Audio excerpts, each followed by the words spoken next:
Efésios, capítulo 2, a partir do versículo 11.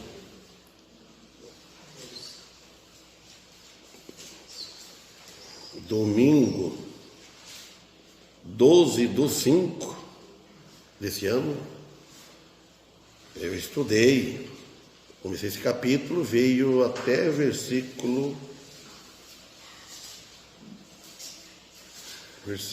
8. Então vamos continuar do versículo 9, que é muito conhecido.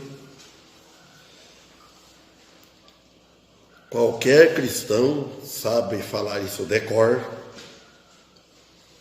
só que às vezes tem algo que a gente não faz nesse versículo 9 e 10, né? 8, né? É bom ter os versículos de cor, né? Saber bem na memória, para poder falar na hora que não está com a Bíblia.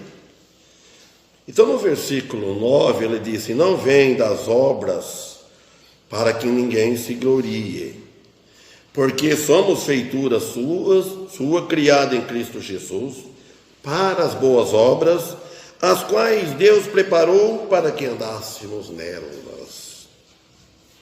Primeiro, entendemos bem, ninguém pode gloriar de estar salvo.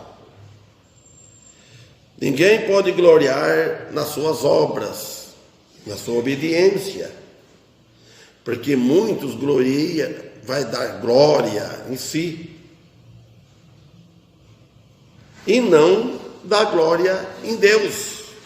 Quando ele fala não vem das obras, para que ninguém se glorie, porque se fosse por obras, e alguém salvaria por obras, ele teria motivo de gloriar, porque aí já não está Deus, vamos dizer assim, Jesus não teria morrido na cruz, então Deus teria posto uma prova, assim, uma promessa, que quem guardasse a lei 100% já teria que nascer perfeito, né? Sem pecado.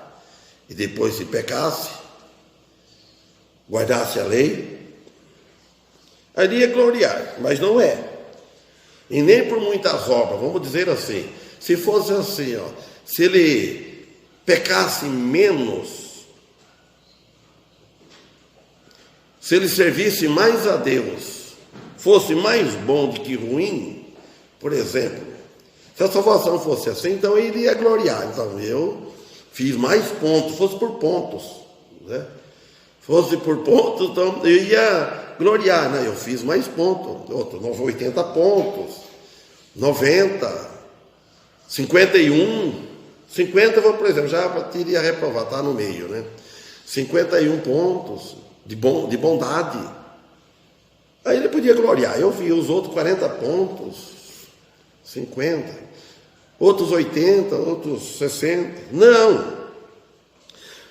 Porque a salvação, ela é de graça e todas as coisas vêm de Deus. Até quando nós conseguimos servir a Deus, porque vem dele. Se nós estamos aqui, se saímos das nossas casas, vamos dizer assim,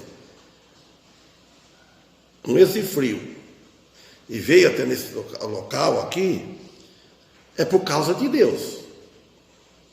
Porque Deus, já ele sabendo que se fez um propósito divino, então ele vai nos caminhar. Agora, quando você desiste no seu coração, não, hoje eu não vou, então você falou, você pensou, então não vai. E Deus vai permitir que você não venha. Então, nossas obras de caridade, que é muito falado em caridade, fazer caridade, não paga pecado. Não paga pecado nenhum. Somente a obra, a caridade e o amor de Deus em Cristo Jesus.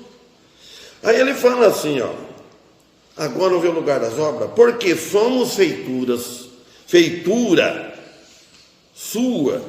Nós somos feitura de Deus. Nós somos parecidos com Deus, a imagem de Deus, criados em Cristo Jesus. Então nós somos filho de Deus, nascido de novo, mas por Jesus. Nós vemos bem isso aí, explicado. Para as boas obras, agora sim que está o lugar das obras. Nós somos filhos de Deus, nós somos árvore boa para dar frutos bons. Aqui está o lugar das obras. As quais, ele fala, as obras. Quando fala as quais, a última palavra, as obras. As quais Deus preparou para que andássemos nelas. Até as nossas obras é preparada por Deus. Nada preparado por nós. Porque se você faz uma caridade de você, de mim, não tem nada, eu não tenho condições. Aquele que eu fiz é porque Deus me deu. Não tenho nada que nós recebemos que veio de nós, mas veio de alguém. Esse alguém é Deus. Então, Ele nos salvou para fazer-nos santo, filhos e filhas, para sermos novos portadores de sua imagem. Então, nós devemos ser portadores. Portador é uma coisa que porta, que leva, né? E nós devemos portar a imagem de Deus em nossas vidas. A filosofia nossa é a mesma. Sebastião, irmão Paulo, irmão Daniel, etc., os irmãos, a imagem é a mesma. Mas o que muda o caráter, nós levamos a imagem de Deus, de Cristo em nossas vidas, no testemunho, no nosso falar, no nosso olhar, no bom testemunho do cristão. É por isso que nós fomos designados. Nós somos designados para uma vida cristã, não uma vida vã, uma vida ímpia. E às vezes nós cristãos agimos, às vezes, igual um que não é filho de Deus. Porque às vezes nós escorregamos. Mas o nosso alvo não é isso. O nosso alvo é Cristo. É Cristo. Uma vida santa, com o caráter de Deus. Não o caráter. Se nós for olhar o nosso caráter mesmo antigo, o caráter não é bom. Só Deus que vê o nosso coração. Viu, o irmão Felo costumava falar que você elogiava ele. Isso é para qualquer um. Mas ele falava, que a pessoa começa a querer te adorar, né? Ele falava assim, você me vê o direito, né? Mas não vê o avesso. Eu lembrar desses dias, não sei, foi o Carlito, não sei quem foi. Eu lembro que o irmão Félix falava? Então, Deus que conhece o avesso é a parte de dentro, do coração. Então, agora, o nosso caráter divino, e não somente caráter humano, tem que ter os dois. O caráter humano, que nós carregamos, e o caráter divino. O caráter humano é um caráter de um homem, a pessoa boa, de jeito que era. Nós, quando não era cristão, nós tínhamos um caráter bom também. Porque não era assim que nós era tão ruim assim. Era de respeito, respeitador, trabalhador, tudo nós éramos. Ou tem algum que não tem caráter nenhum, não cumpre o que fala, não paga as dívidas, dá prejuízo para os outros, briga, faz tudo até desordem. Nós, irmãos, nós não fomos desse jeito. Graças a Deus nós tivemos uma boa família, uma boa educação. Em relação às pessoas do mundo mesmo, ímpia. Mas só que é um caráter humano, é o dever de cada homem, cada pessoa. Mas agora nós temos o caráter divino, não somente o caráter humano. Obras espirituais, feitura de Deus, com o resultado da salvação do novo homem. É muito importante, novo homem, nova mulher, um jovem, novo, com uma fé viva, não confundida. A fé não pode ser confundida. Eu marquei que Salmo 25:3, alguém leia lá, que eu não me lembro, que é o Salmo 25:3. Alguém leia lá, que chegar primeiro.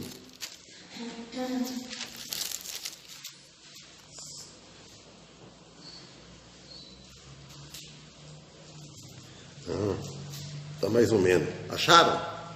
Aí eu vou ler. Acharam? Eu vou ler, depois alguém leia na Fiel aí, em outro, ó. Salmo 25:3.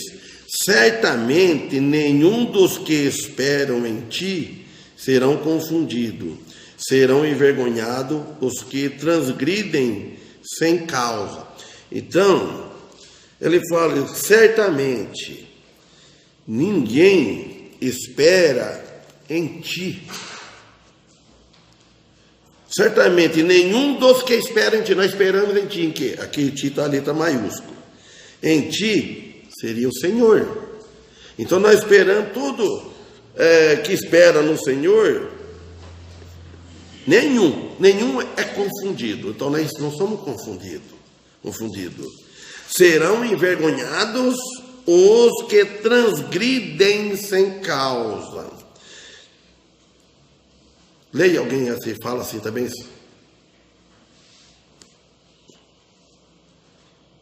Salmo 25, versículo 3.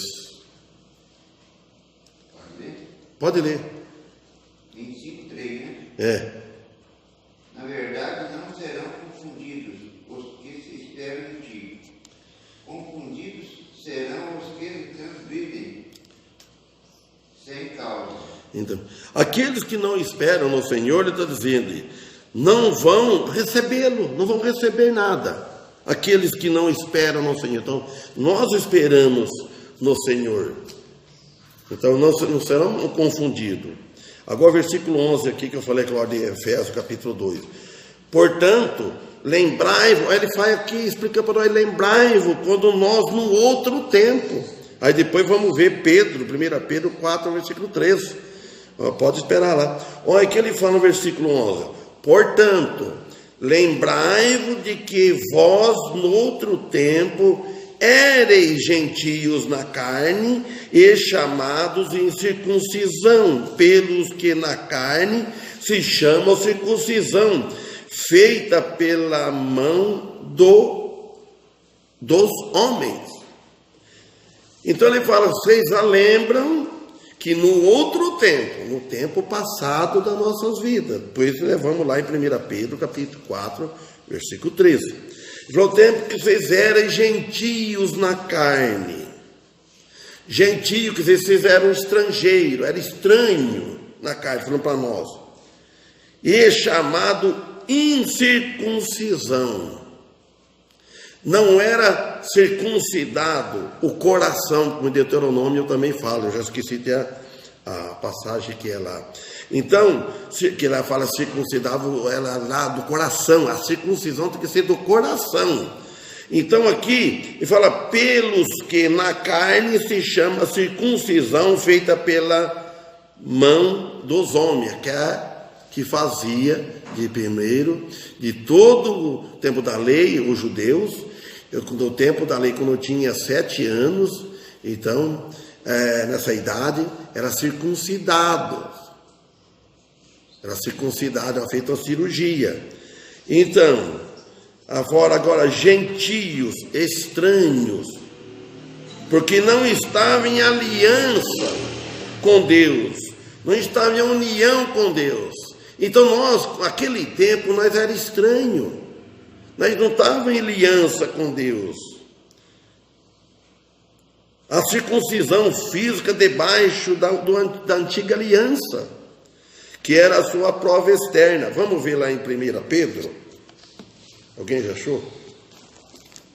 1 Pedro. Falei 4:3. Acharam? Leia quem quer. Aqui fala assim, para que no tempo que vos resta na carne, está falando já para nós salva. Depois quando a pessoa salva, ele deve pensar, olha, agora para frente, o que resta para mim? Vamos supor que a pessoa converte com 40 anos, 50 anos. O que resta agora para frente? Então, é servir a Deus. Se eu vou viver 20 anos, se eu vou viver 30 anos, então o que resta? Leia agora, então, o versículo 3, o versículo 2, né? Versículo 2 e o 3. Para que, no tempo que ainda vos resta na carne, não continueis a viver para os desejos dos homens, mas para a vontade de Deus. Porque basta que no tempo passado tenhais cumprido a vontade dos gentios, andando em libertinagem, prazeres, embriaguez, orgias, bebedeiras e idolatrias repulsivas. 4. Eles acham estranho que não vos juntais a eles na mesma carreira desenfreada de licenciosidade. Eu vos difamo. Amém. Ó, gostei da versão sua, irmão Daniel. Fala uma coisa bem mais clara para a gente entender bem. Então, no versículo 2, fala, para que no tempo que vos resta na carne, não vivais segundo as concupiscências dos homens, os desejos dos homens. Então, nós devemos pensar assim. Para o jovem é difícil, mas não é impossível. Agora o jovem ele converte cedo. Então, ele deve lembrar bem, pegar bem com Deus, porque não é fácil, de forma nenhuma, ser cristão. Um cristão fiel para servir a Deus, para ele ter vitória na vida, para ele ter vitória espiritual.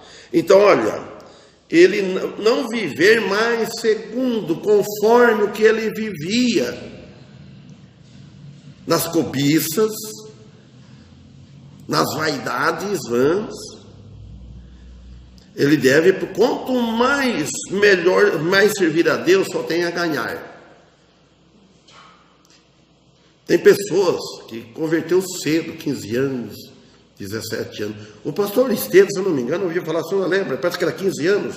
6 anos. 6 anos, olha bem. Vixe, foi bem longe, hein? 6 anos. Você imagina só. Para uma pessoa, uma criança, bem dizer. Olha bem, 6 anos. As pessoas tomar uma decisão para servir olha, e até hoje nunca abandonou. E no fim foi ser pastor. Não sei que idade que ele foi consagrado. E só para ter perguntado para o pastor Antônio que ele falaria isso, né? Foi consagrado, tem filho pastor, não sei se é 1 ou 2. E ele é 10 anos mais novo que o irmão Félix. E ele está trabalhando e pregando. E ele está. Olha bem, note bem, quer dizer que o que restou na carne dele era pouco. Né? Agora, depois de uma idade avançada, a bagagem é muito grande que tem. Ele tem mais tentação porque ele largou muitas coisas. Depois que ele fala aqui que os estranhos, os amigos, o problema é os amigos. Vamos continuar aqui, ó. Não vivais segundo as concupiscências dos homens, mas segundo a vontade de Deus. Vontade de Deus. Irmãos, por exemplo, se eu fosse um beberrão, não vou citar porque tem aqui pessoas que foram, né? Se eu fosse, eu não fui. Então, por que eu vou viver depois de cristão? Esse dia me ofereceram. Você vai oferecer para mim? Vinho, numa casa. Falei, não. No final, Paulo fala que o pastor não é dado ao vinho. Você note bem como ele fala, e o diácono é dado muito vinho. Tem uma diferença aí, não tem? Então é bom já não beber nada. Então quer dizer que antigamente eles bebiam, os cristãos. Então não deve beber de forma nenhuma. Não é considerado, porque você bebe um pouquinho, bebe mais. Então, olha bem. E depois ele fala no 3, porque é bastante que no tempo passado de nossa vida tenhamos feito a vontade dos gentios, a vontade deles. É bastante já, é para dar um basta. Como que Pedro diz aqui, olha bem, isso é falando para nós cristãos, porque para quem ele escreveu, para aquele povo morreram todos, estão aguardando a ressurreição, a vinda de Cristo. Então, quando a gente vai ler isso aqui, não está falando para nós. Quando andavam em lascívias, concupiscências, bebedeiras, então não deve voltar a beber, fazer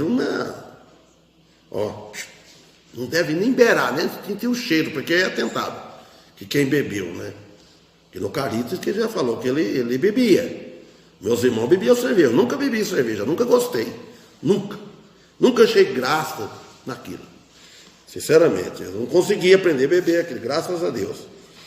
Então, fumar também não. Quantos aqui? Eu acho que muitos aqui não fumou também. Já fumou? Não fumou, irmão Paulo? Então, para beber eu não vou perguntar, que eu acho que... Então, eu também, a mesma coisa, eu afoguei com a fumaça. Saía fumaça do nariz para a boca. Então, graças a Deus.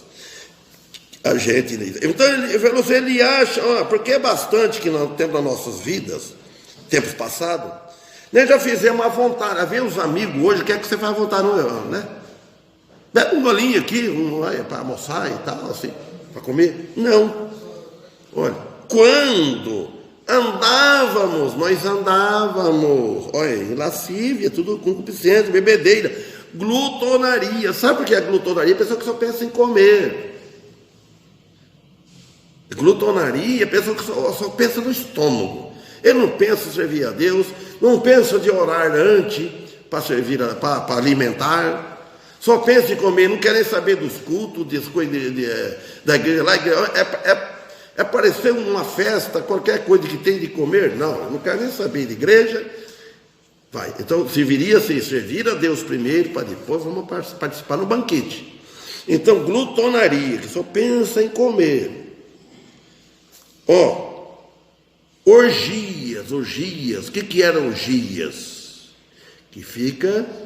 Muitas essas festanças noitadas, fica em bailes, fica com mulheradas, fica festejando aí. É o que o mundo quer. O mundo quer. E nós não devemos rir, porque, eu não vou dizer todos nós, né? Tem alguns que não tem queda para isso. Mas se não estava no embalo. Aí fala, e abomináveis idolatrias. Olha, aí ele fala no 4, e acham coisas estranhas que vós não correis com eles na mesma conduta desenfreada de dissolução. Aí eles começam a blasfemar de nós. Ele fala, eles acham estranho. Quando essa pessoa converte de novo, tem todo esse problema. Mas depois que acostumou, que ele é um cristão traquejado, que tudo conhece e sabe que não vai ganhar ele mais para a vida de pecado do mundo, então sossega. Mas quando você aceita de novo cristão, parece bastante que nem um bando de gaviões, assim, tudo, e para poder tirar. Então vem, às vezes, acham estranho. Acham coisa estranha, é coisa do outro mundo, está louco. Deixando a vida dessa para seguir uma meia dúzia de cristão, de cabeça. Fala, se está com a cabeça, está assim, lelé, quadrado, chama de todos, né? Daquela mesma conduta. Quando eu me converti de novo, eu estava começando a mudar, tinha um amigo, me falou, mancha, vai largar a mão de tudo, né? Largar dessa vida, para poder seguir. Nós temos que aproveitar, viver, viver essa vida. Mas não é viver essa vida. Que vale vive essa vida, goza, faz de tudo e depois vai para o inferno, morre, deixa tudo ali. Então aqui ele fala aqui, gentios na carne, aqui em Efésios, gentios, porque não estava em harmonia, em aliança com Deus. E era a sua prova que eles tinham, que eles faziam a circuncisão, a prova externa, é a parte de fora, e não era interna, falando do coração. Nós devemos fazer a cirurgia no coração, tira o coração velho e faz um transplante, um coração novo, da alma. Não é esse coração bomba que está... É o coração da alma, falando desse coração. Aí desta maneira, com respeito, os judeus, em contraposição da circuncisão feita pela mão, é contra. Eles acreditavam nisso, era a lei.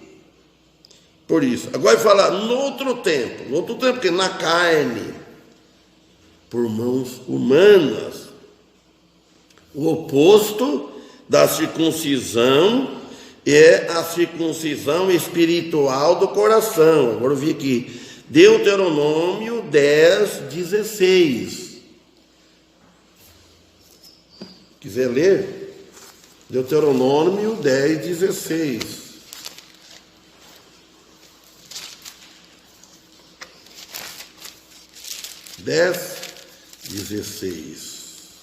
Vamos ver.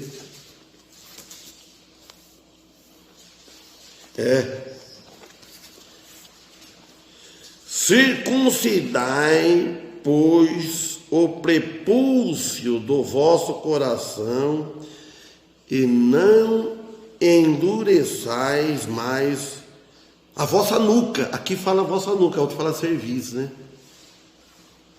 Não é para endurecer a nuca da alma, o coração. Circuncidar o prepúcio do coração. Diz aqui Moisés, que diz isso. Então, no 13 ele fala, agora no 12 aqui, ó.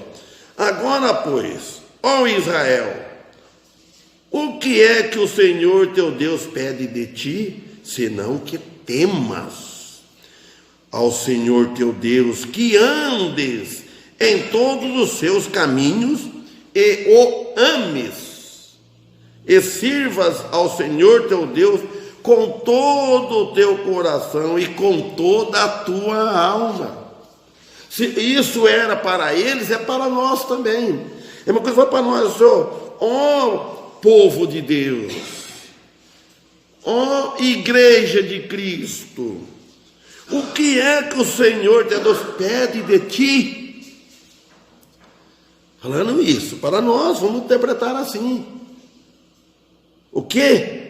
Pede de ti, senão que temas. Tema mais a Deus, respeita mais a Deus, o Senhor teu Deus, que andes, viver, viver em todos os seus caminhos. Caminho de Deus aqui, todos os seus caminhos, está com letra maiúscula. Que um dia Jesus ia vir e ia falar, eu sou o caminho, a verdade e a vida. Ninguém vem ao Pai, senão por mim. Jesus disse, ele é o caminho. Então andar em seus caminhos, no caminho de Cristo, e que o ame, e sirvas ao Senhor teu Deus, com todo o coração e toda a alma. Não é da boca para fora, de forma nenhuma. Voltando aqui em Efésios. Então refere-se falando da nossa vida antes de vir a Cristo. Quando ele falou, lembrai-vos que do outro tempo, na vida antes de nós vir a Cristo. É bom a gente lembrar, não com saudade, não. É bom lembrar, falar, poxa, eu era assim, eu pensava assim. E hoje eu vejo, a gente vê as duas coisas diferentes. Irmãos, tem uma coisa também. Quando tem uma passagem que fala de perdão, de perdoar, é lá nos evangelhos, de dívida. Então, quando uma pessoa ela é perdoada, quando tem uma pouca dívida, parece que ele agradece pouco, né? Aquele que é mais perdoado, parece que ele ama mais, ele agradece mais. É a mesma coisa um cristão. Uma pessoa que não aceita Cristo, ele não fez tanto mal, é pecador, mas ele não vê tanto podridão dele na vida passada. E aquele que fez de tudo que o mundo ofereceu e depois ele se converte, ele já usufruiu de todos os prazeres da carne, de tudo que o mundo oferece, e depois ele aceita Jesus, ele é bem fiel, ele agradece mais. Então aqui falando, antes nós vinha para Cristo, quando nós não éramos convertidos, quando nós não compreendíamos os motivos pelos quais os cristãos deixou a velha vida de pecado, porque eu começava a olhar muito para os outros. E nós hoje, nós não devemos olhar muito para a vida dos outros. Aquele cristão, por que ele falta tanto dos cultos? Outra, por que ele é assim? Cada um vai dar conta diante de Deus. Porque naquela igreja lá, eu não recebo mais os abraços que eu recebia. Então nós não podemos estar olhando para essas coisas para os outros. Você quer me abraçar, me abraça. Não quer me abraçar, o problema eu quero servir, fazer minha parte, eu servir a Deus. Mas aqueles irmãos não conversam bem, não recebem bem os visitantes que deveriam. É o dever de nós receber bem os visitantes. Mas se não recebe, então nós não deve ficar assim olhando para essas coisas. Olha para Cristo, porque só Ele que é prefeito. Se a gente for olhar para um irmão, os irmãos olhar para mim, olhar para outro, nós não vamos ligar nenhum. Desanima. É só olhar, examinar bem cada um. Olhar bem. Acho que eu vou olhar para o pastor, eu vou olhar para o outro que prega, não vive o que prega. Não, ninguém falou isso para mim, eu estou fazendo a suposição. Então, por isso. Então, quando nós estávamos, e é uma das melhores formas de saber quem está vivendo para Deus, quem é salvo, quem não é salvo. Se ele for salvo, ele vai viver para Deus. Meio cambaleando, mas vive para Deus. Agora o versículo 12. Que naquele tempo, vai falando de novo, estáveis sem Cristo, separados da comunidade de Israel e estranhos para alianças da promessa, não tendo esperança e sem Deus no mundo. Aqui ele está falando, porque daquele tempo, foram para o povo de Israel e o povo gentios. Então ele descreve aqui a antiga condição dos gentios, que não tinham união alguma com Deus. Antes da cruz, os gentios não tinham conhecimento de Deus naquele tempo, não eram cidadãos da nação com a qual Deus estava em relacionamento de aliança. Embora o relacionamento de Deus com Israel contivesse a promessa de abençoar as nações, em Gênesis 13:3, os gentios não tinham consciência alguma dessa esperança. Então Deus revelou-se a toda a humanidade na consciência e na natureza divina, na nossa natureza. Mas os gentios haviam abafado o que da verdade sabiam, voltando-se para a idolatria. Então acontece isso hoje. Muitos já sabem, conhecem e acabam voltando para aquela vida velha de pecado, idolatria e assim por diante. Aí no 13 ele fala: mas agora em Cristo Jesus, vós que antes estáveis longe, já pelo sangue de Cristo chegaste perto, por intermédio da morte expiatória de Jesus Cristo, Com o sacrifício dele na cruz, podemos dizer que os nossos pecados foram pagos. É isso, não está envolvendo obras nenhuma, é a obra de Cristo, somente.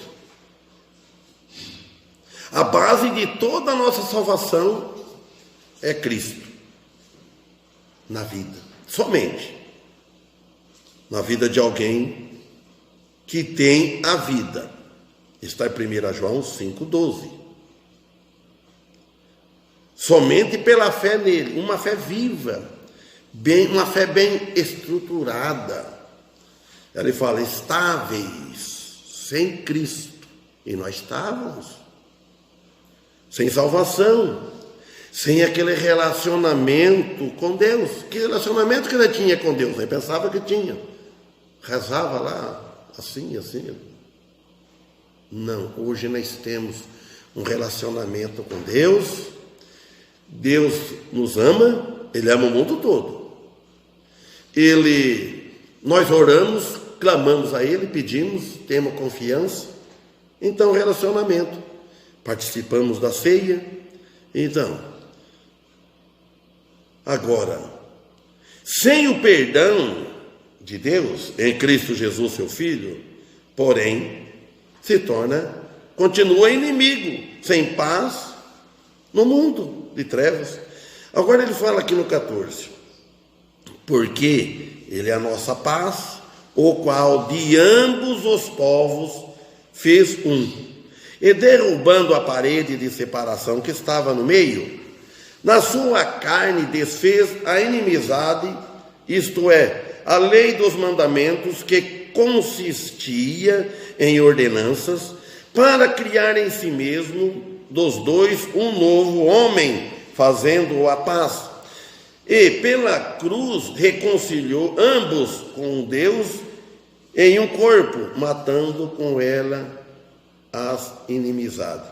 Ele é a nossa paz, ele disse aqui no versículo 14.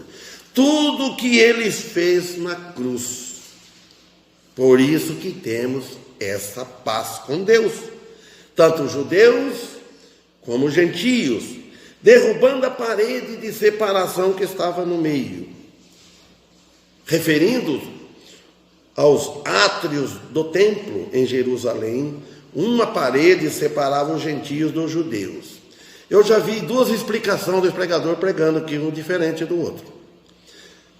Um dizia que esta parede é uma parede simbólica, não era uma parede literal. E outro disse que era uma parede literal, como tem a parede.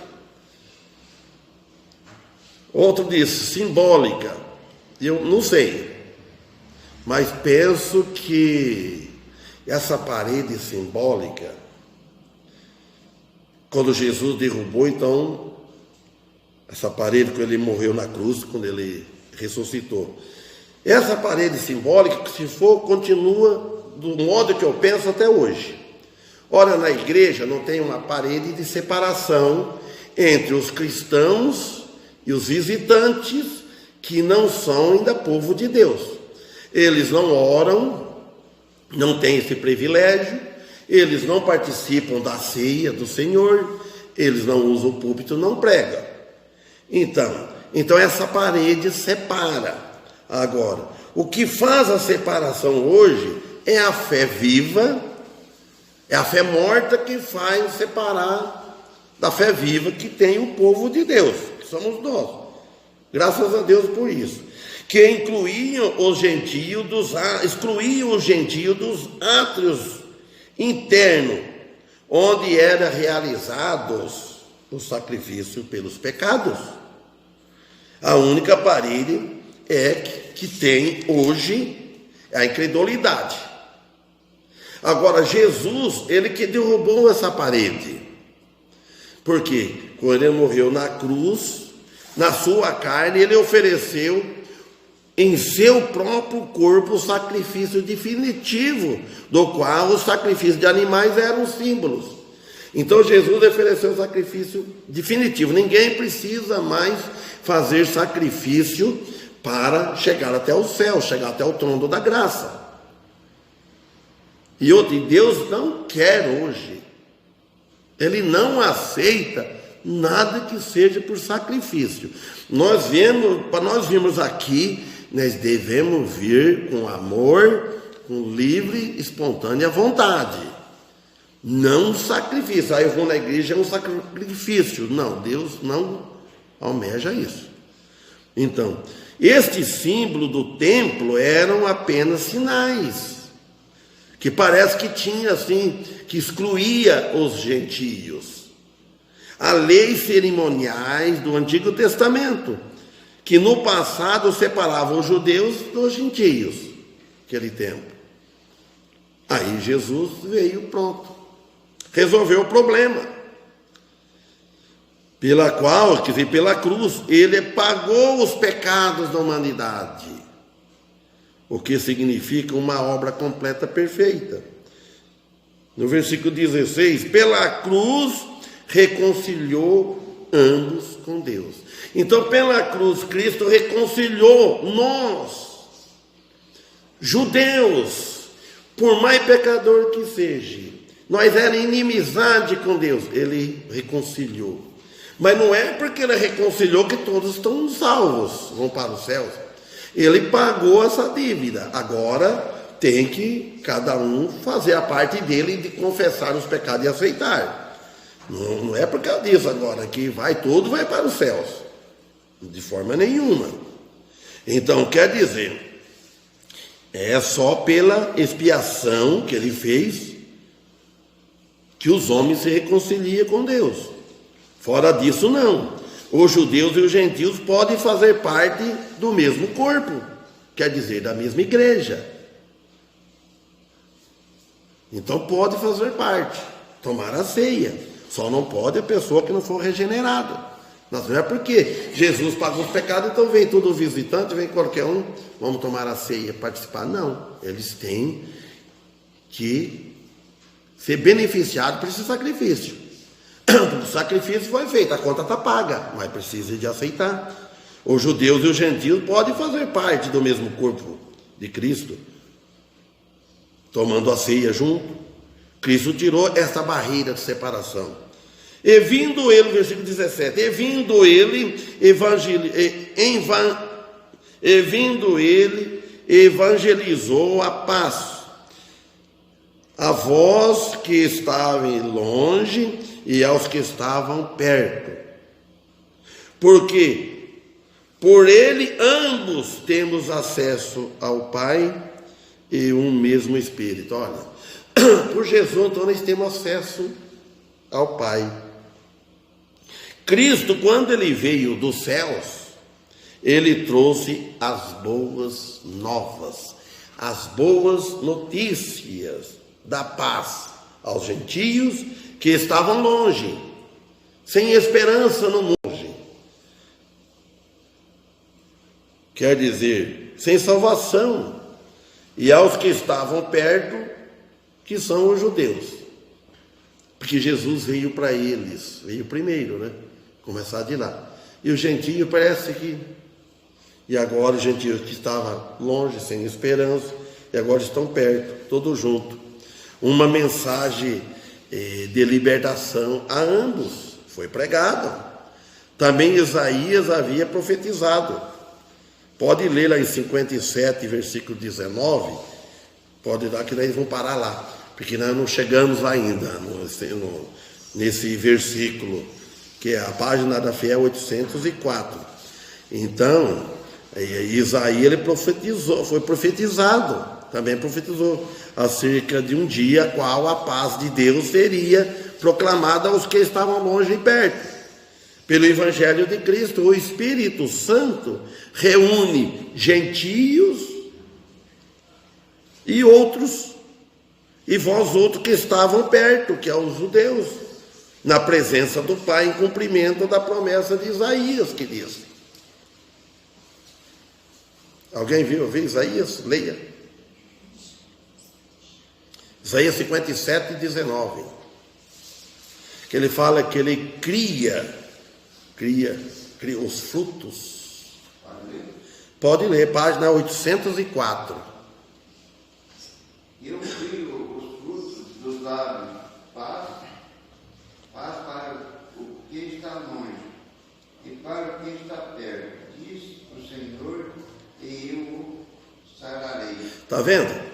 Então ele falou que ele cria os frutos dos lábios. É ele. Paz para os que está longe e para os que está perto. Ó, longe seriam os gentios e perto seriam os judeus. Diz o Senhor. Isaías profetizou isso mais ou menos 800 anos. Não tinha acontecido nada. Você vê só como a Bíblia é inspirada por Deus, o Espírito Santo, Deus, ele é poderoso, Deus, ele conhece a Bíblia, é ele que fez. Já falando para o profeta Isaías, e eu o sararei do pecado, quando Adão e Eva caiu, então todo mundo herdou, todo condenado, todo herda esse pecado. Então ele falou, ele sarou. Então aqui ele proclama a paz aos gentios que estavam longe e aos judeus que estavam próximos. É mesmo como fosse lá uma pessoa que é filho de crente, crentinho parece estar perto, né? E às vezes está longe. Mas, num certo sentido, ele está mais próximo, porque está convivendo numa casa de pessoas salvas que vivem a vida espiritual, vive a imagem de Cristo, de Deus, pregando, vivendo. Então ele está perto, mas se morrer está longe, não tem salvação. Veja só como que Deus trabalha com amor. E a mensagem de paz salvadora é a mensagem divina e não é de origem humana. E nem teologia humana, e nem imaginação humana. Quando o Senhor o salva de verdade. Logo os frutos dos lábios será o louvor e a ação de graça. Aí vem os frutos dos lábios. É Ele que cria. Ele nos salva, Ele nos cura, nos sara, então Ele cria os frutos dos lábios, com ação de graça. Mas é necessário de um novo nascimento espiritual. É necessário. Então terminamos lá. Somos feituras suas, criadas em Cristo Jesus, para as boas obras, para que andássemos nela, nas boas obras. Então nós somos criados em Cristo Jesus. Nós não fomos criados em nós mesmos. Então nós somos nascidos de novo. Amém?